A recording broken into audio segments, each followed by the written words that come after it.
ରାତ୍ରିକାଳୀନ cricket tournament ଉଦ୍ଯାପିତ।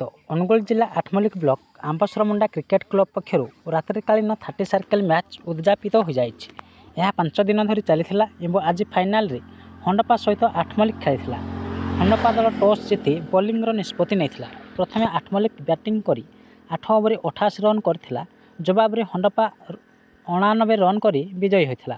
ଏହି ଖେଳରେ ମୁଖ୍ୟ ଅତିଥି ଭାବେ ବିଧାୟକ ରମେଶ ଚନ୍ଦ୍ର ସାଏ, ସମ୍ମାନିତ ଅତିଥି ଭାବେ ଶିକ୍ଷାବିତ ବୃନ୍ଦାବନ ସାହୁ, ଗ୍ରାମ ସଭାପତି ଭଜମୋହନ ନାୟକ, ଠାକୁରଗଡ଼ ମଣ୍ଡଳ ସଭାପତି ଗଗନ ବିହାରୀ ବାରିକ, ନାୟବ ସରପଞ୍ଚ ମନ୍ଦୋଦରୀ ନାୟକ ପ୍ରମୁଖ ଯୋଗ ଦେଇଥିଲେ ଏବଂ ଅତିଥିମାନେ ଖେଳାଳିମାନଙ୍କୁ ଟ୍ରଫି ସହ ପୁରସ୍କାର ବିତରଣ କରିଥିଲେ। ଅନୁଗୁଳ ଜିଲ୍ଲାରୁ ସ୍ୱତନ୍ତ୍ର ପ୍ରତିନିଧି ଗୋବିନ୍ଦ ଚନ୍ଦ୍ର ନାୟକଙ୍କ ରିପୋର୍ଟ, ନ୍ୟୁଜ୍ ଓଡ଼ିଶା ଟିଭି।